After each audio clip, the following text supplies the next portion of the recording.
Bonjour mes petits mon cœur, c'est Kourou et aujourd'hui je suis de retour pour vous présenter les mangas que j'ai repérés pour ce mois de juillet.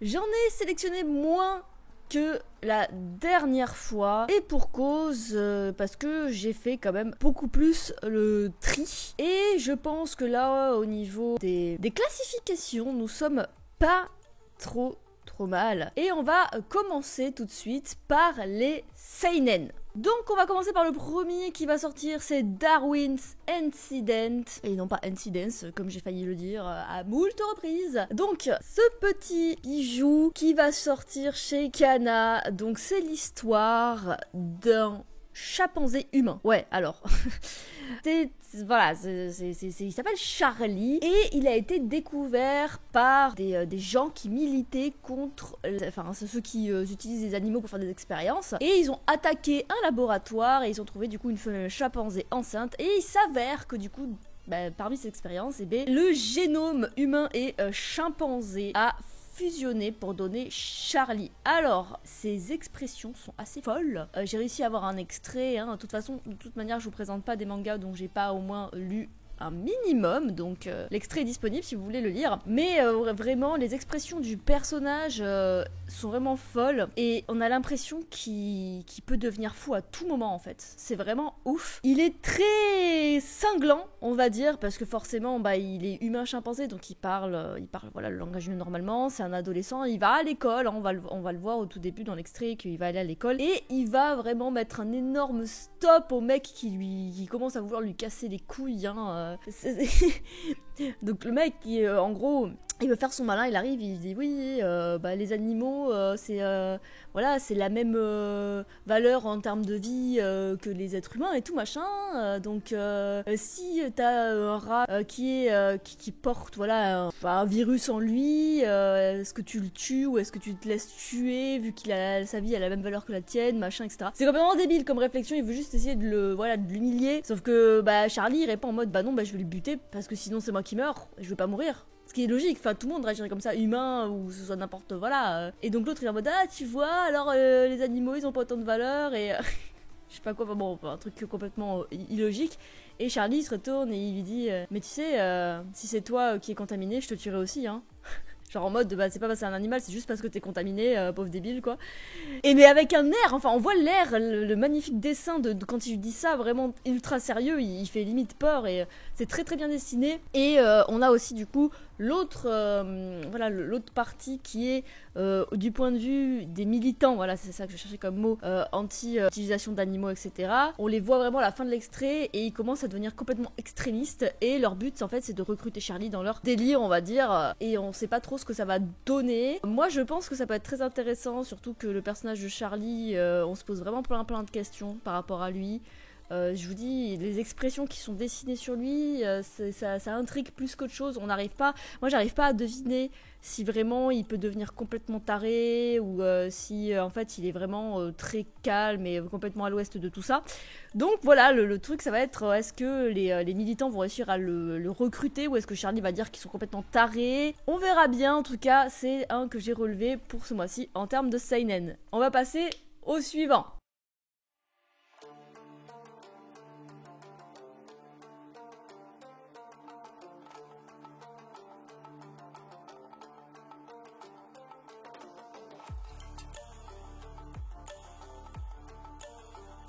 Le suivant, du coup, c'est Les Promeneuses de l'Apocalypse, qui va sortir du coup chez Doki Doki. Alors bon, là vraiment c'est grâce à l'extrait que je l'ai sélectionné parce que au départ, voilà, je vais vous lire le petit résumé, il est très court, vous allez voir, vous allez dire mais pourquoi t'as sélectionné Sakuro? Elle visite les endroits les plus célèbres du Japon avec leur moto tout-terrain, admirer le mont Fuji depuis Hakone, pêcher sur le pont de la baie de Yokohama, sans oublier d'aller au Tokyo Big Think. Voilà le voyage qui attend nos deux jeunes filles à moto. Hélas, le monde s'est effondré. Oui, c'est banal au possible. Je me suis dit dis bon, d'accord, il y a un extrait disponible, je vais le lire dans le doute. Et j'ai lu dans le doute, et en fait, ce qui m'a fortement intriguée, c'est ce qui est écrit dans cet extrait. Donc au départ, évidemment, on suit évidemment ces deux jeunes filles qui arrivent sur le fameux pont et se mettent à pêcher. C'est l'apocalypse, le monde est en ruine. Et la deuxième jeune fille, donc il y en a une qui pêche, et la deuxième jeune fille va se balader. Et c'est là que ça devient intriguant. C'est ce moment-là qui m'a dit, ok, il faut que je vois ce que ça donne parce que c'est très bizarre. Elle ramène un robot. Alors clairement, c'est un robot. Pour nous, être humain, c'est un robot. Et elle le ramène vers sa pote et elle lui dit, j'ai trouvé un humain. Ce n'est pas un humain. C'est pas un humain. Vous allez voir, de toute façon, je pense que Refa va vous mettre un extrait du truc. C'est clairement un automate. Et elle lui dit, est-ce que je peux brancher la batterie de la moto pour le recharger? T'es en mode, ce n'est pas un humain. Et donc je suis en mode, attends, du coup elles, ce sont pas des humaines? Ou est-ce qu'elles confondent humaines et robots? Du coup l'apocalypse, c'est les robots qui se faisaient passer pour les humains et ils disaient que les humains c'était pas des êtres humains et que c'était des robots, eux. C'est quoi le bail en fait? C'est quoi le bail? Alors c'est vraiment, ça m'a beaucoup intriguée. Je suis très interrogative là-dessus. Et je me dis que ça vaut le détour de voir un petit peu comment en fait cet apocalypse s'est déroulé, parce que au final cette réflexion du robot qui est complètement en miettes, qui coupait en deux, et il a dit que c'est un être humain. Je me dis mais attends, c'est quoi l'histoire quoi? Donc voilà pourquoi je l'ai relevé. L'extrait m'a beaucoup intrigué, vous pouvez aller le lire bien sûr, il est disponible. Donc voilà, et puis bon, post-apo j'aime bien aussi. Donc ce sera le pourquoi du comment il est là. Et on va passer du coup au suivant.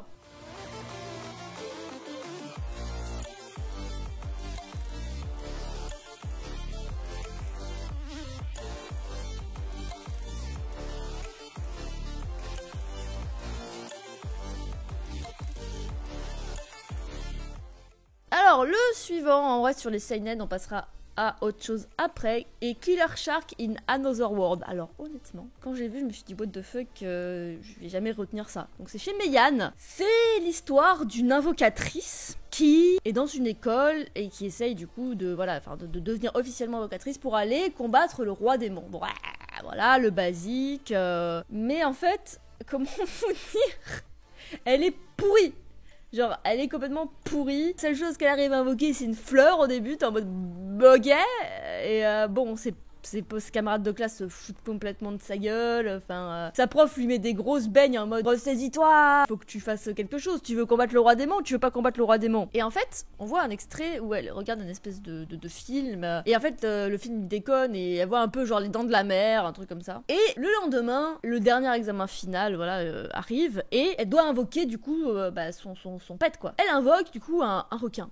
Donc du coup, voilà, c'est mais alors c'est un tout petit requin tout mignon, on est en mode c'est quoi cette merde et tout, et du coup tout le monde se fout de sa gueule, elle se dit bon je vais me faire virer, nanana, sauf que le requin il pète les plombs et il commence à bouffer tout le monde, à défoncer tout le monde, et elle se rend compte que le requin en fait il est niveau je sais pas combien, 800 et quelques, je sais plus exactement, j'avais vu, mais complètement what the fuck, et il commence à buter tous ses camarades de classe qui se foutaient de sa gueule. Sa prof elle dit ouais en fait un sbire du roi démon, alors qu'elle est en mode mais je sais pas, j'ai pas fait exprès, je comprends pas ce qui se passe quoi. Et apparemment ce serait un isekai. Alors de ce que j'ai lu, j'ai pas vu trop vraiment d'isekai, parce que le requin c'est une invocation. Alors je vais vous lire le résumé, vous me direz ce que vous en pensez. Je vous ai fait vraiment le topo de ce que j'ai lu moi, mais donc le résumé c'est monstre, héros, réincarné. Donc peut-être qu'il y aura des personnages réincarnés après, mais en tout cas de ce que je sais, le personnage n'est pas un personnage réincarné ou d'un autre monde, en tout cas dans le premier chapitre c'est pas ce que j'ai lu. Personne n'échappe à ses mâchoires, ainsi commence l'histoire de la destruction d'un monde parallèle au fil de la rencontre entre une jeune fille et un requin. Shiromi, une apprentie invocatrice à la ramasse, se retrouve coincée à l'école de magie parce qu'elle a raté son examen. Alors que ses camarades se moquent d'elle avec dédain, ils se retrouvent tous subitement plongés dans un bain de sang. Voilà. Au final, son sort n'avait rien d'un échec, c'était même un succès. Unique en son genre, sans le vouloir, la jeune Shiromi avait invoqué un requin. Face à lui, ils finissent tous par nourrir les poissons. Enfin, un isekai avec un requin tueur. Alors, je sais pas en quoi c'est un isekai, parce que s'ils considèrent que c'est un isekai juste parce que c'est un monde parallèle, c'est pas ça un isekai. Genre, je veux dire, sinon, tous les mangas qui sont pas dans le monde réel, ce sont des isekai et c'est pas ça. C'est pas le cas, en fait. Genre, c'est pas ça, quoi. Après, c'est Killer Shark qui Dinosaur World, mais bon, pour l'instant, je vois pas trop ce qu'il a d'isekai, à part le nom, hein. Donc à voir, mais du coup, en vrai c'est cool en fait. Bon par contre c'est bien seinen, hein, ça découpe bien, on voit bien du sang partout, c'est bien hardcore, bien gore. Elle du coup bah elle est un peu paumée, elle est en mode mais je vais faire quoi avec ce truc, je sais pas, il bouffe tout le monde et tout machin, donc à voir comment, parce qu'elle veut combattre le roi démon, donc à voir comment elle va se démerder, puisque du coup elle s'est fait accuser en plus d'être avec le roi démon alors que c'est pas du tout le cas. Donc à voir, ça a l'air d'être assez drôle et gore en même temps, donc plutôt intéressant. On va passer au shonen, donc il y en a 2 et c'est voilà des shonen qui m'intéressent fortement les deux, dont un isekai, là c'est sûr c'est un isekai, et on va commencer par lui qui est Yasei no Last Boss par Doki Doki. Alors, je vais vous lire le résumé. Après un superbe final, j'ai atteint le sommet dans le célèbre jeu en ligne X-Gate Online. Mon personnage s'appelait Lufa, une femme redoutée pour sa puissance et sa férocité. Malheureusement, j'ai été vaincue par l'union de cet héros, mais depuis un événement inattendu est survenu, j'ai été invoquée dans le jeu vidéo et je suis devenue mon personnage 200 ans plus tard. Pire, depuis mon absence, le monde n'est plus que chaos à cause des exactions de mes sbires et des monstres qui déferlent. Je compte bien y remettre de l'ordre, même si je dois employer les grands moyens. Alors, ce qui m'a, happé dans celui-ci, c'est que du coup, bon, isekai, j'adore ça, vous le savez, elle se réincarne, du coup, elle est son personnage, et surtout, en fait, ce qui est expliqué, c'est que c'est une dresseuse. Elle explique qu'en gros, elle avait dressé 12 boss. En fait, en gros, elle dit que dans le jeu, il y a des événements qui font apparaître des monstres uniques et elle a un très faible taux de chance de les dresser. Et elle a réussi à en dresser 12 qu'elle a appelé les 12 constellations, voilà, de Lufa. Alors forcément, constellation Chevalier Zodiac, je me suis dit bon voilà, bon je suis ça n'a rien à voir, mais en fait oui, ça s'appelle Bélier, Cancer, Gémeaux, mes couilles en slip. Donc c'est vraiment le nom des 12 constellations, donc en fait, moi ça m'intéresse, je suis un peu intriguée de voir quelle constellation représente quoi. Et elle, donc elle est accompagnée de sa servante, que c'était un PNJ de base, donc forcément là c'est plus un PNJ, hein, qui lui dit j'ai la localisation de certains sont restés avec le roi démon, parce que enfin c'est pas elle le roi démon, hein. Elle c'est un ange qui en fait en gros c'est pas un ange de ouf dans le sens, enfin pas elle est pas forte, mais dans le sens où elle a des ailes noires et c'est une calamité pour les anges qui est sa race, donc elle se fait voir assez facilement par les gens, enfin bon du coup elle peut pas vraiment sortir avec les ailes comme ça et tout ça machin, et du coup elle était avec le roi démon de base et elle est en mode il faut que j'aille récupérer les 12 constellations avant que ça parte trop en cacahuète. Donc on lui donne la première, c'est le bélier, c'est dans l'extrait, hein, tout est dans l'extrait, et elle se dit bon let's go, mais l'autre elle dit ouais mais vous avez pas d'argent, donc sa servante elle dit vous avez pas d'argent, vous avez rien pour faire le voyage, en fait il faudrait peut-être en aller en chercher. Elle est en mode vas-y je vais sortir, je vais y aller, et l'autre elle dit non regardez vos ailes, même s'il y a 200 ans qui sont passés, et l'autre elle dit non 200 ans les gens se rappellent plus de moi, et elle dit si les elfes ils se rappelleront de vous, ils sont limite immortels. Et en mode oui c'est un peu la merde. Donc en fait elle se cache, elle met un grand manteau etc, et elle va aller à la guilde, je crois que c'est la guilde ou le truc des aventuriers, enfin la guilde des aventuriers, pour aller faire des missions. Alors forcément elle est complètement pétée parce qu'elle a gardé toutes ses stats, faire des missions de ouf, gagner de l'argent et du coup partir comme ça pour aller chercher les fameuses 12 constellations, même si j'aurais préféré qu'il y en ait 13 pour ceux qui savent. Et voilà, du coup c'est vraiment, je suis en mode ok, donc je veux voir à quoi ressemblent les constellations. C'est un isekai, ça va forcément partir en cacahuète. Il y a aussi le roi démon va peut-être pas être forcément content qu'elle veut récupérer les 12 constellations, qu'elle veuille que ça se calme etc, donc à voir. Et le personnage est quand même assez badass, donc voilà pourquoi je l'ai relevé et j'ai très très hâte de voir la suite de cet extrait.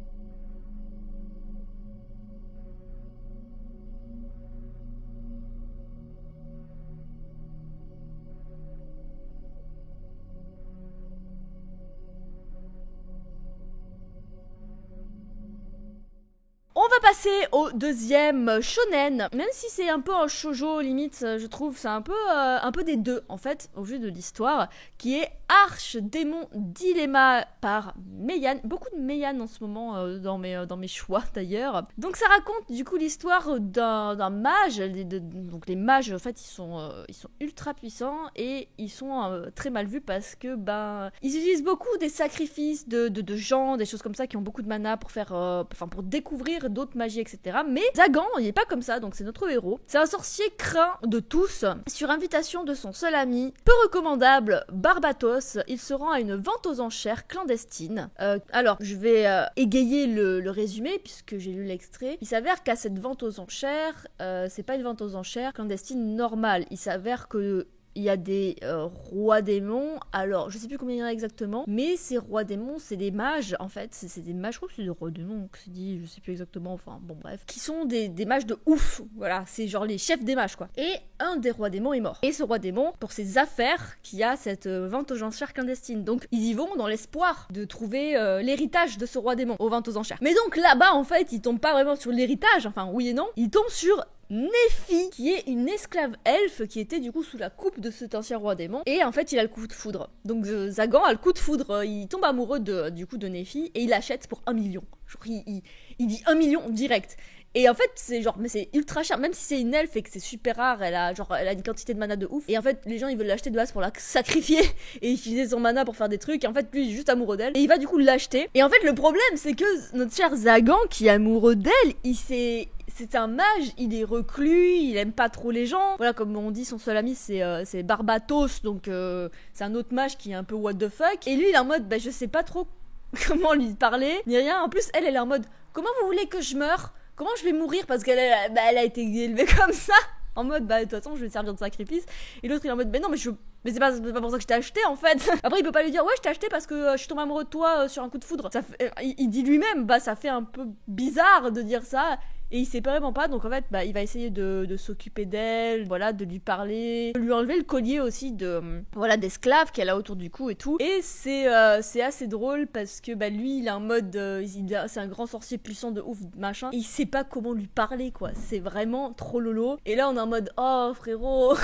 Et il est hyper gentil avec elle, et elle, du coup, elle a pas l'habitude. Du coup, il y a cette petite relation de maître en fait et servant qui va s'installer. Mais lui, c'est pas vraiment ce qu'il veut. Il veut l'épouser en fait clairement, mais il veut pas la forcer, il veut vraiment que la relation se fasse normalement. Mais évidemment il y a l'église qui va venir faire chier parce que les mages, comme je vous ai dit, c'est mal vu, et puis il y a des problèmes, et puis lui après voilà, il est en mode je veux la protéger et tout. Non, franchement c'est super cool, et il y a d'autres trucs qui vont arriver plus tard, je vous spoil pas parce que j'ai pas lu que l'extrait. Bref, j'ai très très hâte du coup de voir ce que ça va donner par la suite, mais c'est très sympa, et en plus lui on va apprendre quelque chose par rapport à lui qui est complètement ouf, et qui fait que justement c'est pas pour rien que il est craint en fait de tous. Donc voilà, on va passer du coup au seul shoujo que j'ai relevé, et c'est un shoujo isekai, encore une fois un isekai, mais vous allez comprendre, qui est Si je suis vilaine, autant mater le boss final par Meian aussi, encore. Ah, je vous dis, Meian, ils envoient du lourd en ce moment. Donc, c'est l'histoire d'une meuf qui, du coup, se voit propulsée, se réincarner dans un monde Otome Game. Comment c'est Otome Game en français? C'est... un jeu de romance, voilà, un jeu de romance. Et elle est en mode, attends, la première page, il y a un extrait aussi, bien sûr, qui est en mode, attends, elle vient, et elle est en mode, attends, il se passe quoi, je comprends rien, je suis qui, nanana, et tout. Et en fait, elle est réincarnée, non pas dans l'héroïne de ce jeu de romance, mais dans la méchante, en fait. Donc, le personnage mauvais de l'histoire, la meuf, en fait, qui de base est fiancée au prince, mais qui du coup est vachement imbue d'elle-même, qui est c'est celle qui nous énerve en fait dans les jeux de romance, et elle se retrouve au moment où en fait le prince lui dit je veux rompre les fiançailles parce que je suis tombée amoureux de l'héroïne du coup qui est gentille et tout machin, et toi tu traites les gens mal, t'es un but de toi-même et tout machin. Sauf qu'en fait elle c'est plus le personnage du jeu, elle est elle-même du coup, donc elle est en mode attends mais je suis dans la merde en fait. Elle se fait répugner de la cour, elle se fait virer et tout, et en fait elle sort en mode elle-même. Genre en mode, le prince il est un peu choqué parce que c'est pas la réaction du coup du personnage de base. Forcément c'est pas le personnage. Donc elle part en mode, voilà, je vous ai aimé prince, mais vous avez fait votre choix, je m'en vais. Et en fait elle se dit, attends mais je suis dans le jeu de romance, je suis dans la merde parce que du coup elle connaît le scénario. Elle est en mode, mais en fait mon personnage il va crever. Le scénario il se passe comme ça se passe, il va crever, ma famille va me renier, c'est la grosse merde en fait. Et du coup, elle se fait quoi? Elle se dit, attends, ok, il faut que je fasse quelque chose, je peux pas laisser ça comme ça, je vais aller draguer le roi démon. Alors, c'est très logique ce qu'elle fait. Je vous explique pourquoi. En gros, le roi démon, c'est le frère du prince. Et du coup, a la réincarnation du roi démon en lui. Et il s'avère qu'il y a un scénario annexe, bonus, dans ce jeu de romance, qui est... mais qui n'apparaît que une fois qu'on a terminé une fois le jeu, qui est du coup d'aller draguer le roi démon et d'aller du coup se marier avec le roi démon. Sauf que c'est l'héroïne qui fait ça dans le jeu, forcément, c'est pas la méchante, mais elle dit en mode, bah non, en fait, moi du coup, de toute manière, j'ai pas le choix, si je fais rien, je vais crever, je vais aller draguer le roi démon, pour qu'il, enfin voilà, pour que en gros changer toute l'histoire et qu'au final je m'en sorte. Et donc ça va forcément partir là-dessus. Elle va aller chez le roi démon, ça va être le bordel en mode, le mec il est en mode mais qu'est-ce qu'elle veut elle, genre pourquoi une humaine elle veut me boire et tout machin. Donc ça va partir en cacahuète. Elle arrive, elle lui dit marie-toi avec moi. Enfin bon. Je vous passe les détails, mais c'est un shoujo isekai qui est très très drôle, qui vole des tours et ça change des isekai qu'on connaît. Enfin, on va dire, ils sont enfin en train d'un peu de se tendre tout ça et en shoujo. Et honnêtement, le roi démon, il est complètement en mode mais qu'est-ce que c'est que ce bordel? Et elle est en mode je vais tout faire parce que je veux pas crever en fait. Je m'en bats les couilles. Donc vraiment, ça vole des tours. En plus, c'est fini en 3 tomes au Japon, donc ça va pas être très très long. Je vous le conseille vraiment fortement.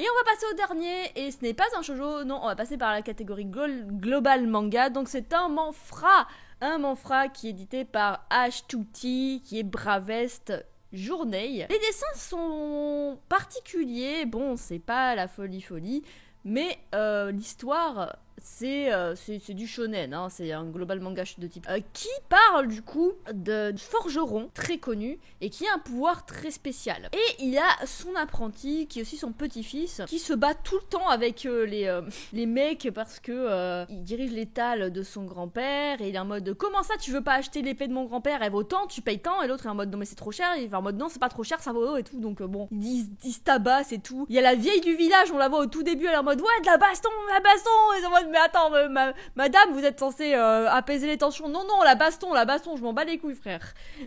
Je vais vous lire le résumé, vous allez voir. Dans le village reculé de Rockpat, les jours paisibles se ressemblent pour Jubei, donc jeune épéiste en manque d'aventure, donc c'est le fameux petit-fils. Mais un jour, son grand-père, Donovan, un puissant Sinister, donc c'est comme ça qui est appelé les personnages qui ont un pouvoir comme il a, tombe gravement malade. Jubei décide de partir à la recherche d'autres Sinister capables de l'aider et apprend que l'un d'eux s'est justement installé dans la région. Le terrible Wyvern Baronly. Alors de l'extrait que j'ai vu, on n'a pas tous ces détails, hein, je vous avoue. Pour la première quête, Jubei rejoint un trio de mercenaires engagés pour se rendre dans le repère du Sinister et retrouver la fille du prévôt de la ville voisine enlevée par Wyvern quelques jours auparavant. Alors dans l'extrait, on n'a pas tous ces détails. Moi, dans l'extrait que j'ai eu, en gros, on explique c'est quoi les Sinister. Donc, lui, il a le Sinister du Volcano, là, le grand-père. Il explique qu'en gros, vu que c'est un Sinister de désastre, c'est, on va dire, sa propre vie qui est drainée quand il utilise ses pouvoirs, parce que comme c'est du désastre, c'est pour rétablir l'équilibre quand il utilise son pouvoir, etc. C'est pour ça qu'il tombe malade quand il utilise, etc. Et en fait, lui, on voit juste, du coup, Jubei qui est en mode, je vais trouver d'autres Sinister pour t'aider. Et on le voit partir à l'aventure. On voit aussi se battre tout début, comme je vous ai dit, contre les gars qui voulaient pas payer à prix comptant les épées de son grand-père, et on voit que le mec il est vachement fort, il les défonce. Le grand-père il arrive et du coup il est en mode mais qu'est-ce que tu fais, arrête de tabasser des clients. Et l'autre il a dit non mais il a dit que c'était de la merde ce que t'avais fait grand-père. Et il est en mode comment ça. Et c'est là du coup qu'il fait genre des boules de feu et qu'il les explose et tout machin, et c'est après qu'il tombe malade. Donc honnêtement voilà, c'est du classique shonen, mais c'est très sympa. Et en plus comme j'ai dit, il faut toujours quand on a des mangas français qui sont sympathiques et intéressants, aller soutenir la France hein, qui se lance là-dedans. Honnêtement, à part les dessins qui sont un petit peu légers, hein, c'est pas des dessins de ouf. Ça m'avait pensé aux dessins de Dragon Ball, en fait, les premiers dessins de Dragon Ball. Donc bon, un mode avec les coupes de cheveux un peu hirsutes et tout, etc. Donc franchement, bon, c'est pas non plus horrible, hein, comme on dit. Et j'ai très hâte de voir un petit peu comment le personnage va évoluer, forcément les Sinister, leurs pouvoirs et tout ça. Donc voilà.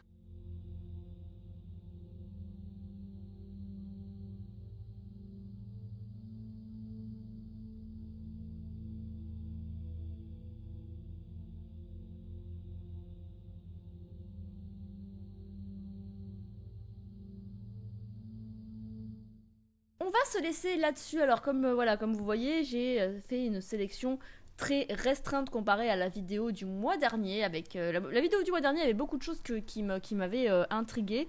Là, beaucoup moins, mais après c'est pas plus mal parce que mon portefeuille s'en porte beaucoup mieux. Je vais du coup vous laisser là-dessus en espérant vous avoir aidé à peut-être choisir vos mangas de ce mois-ci. D'ici la prochaine vidéo, portez-vous bien, c'était Kuro. Ciao ciao.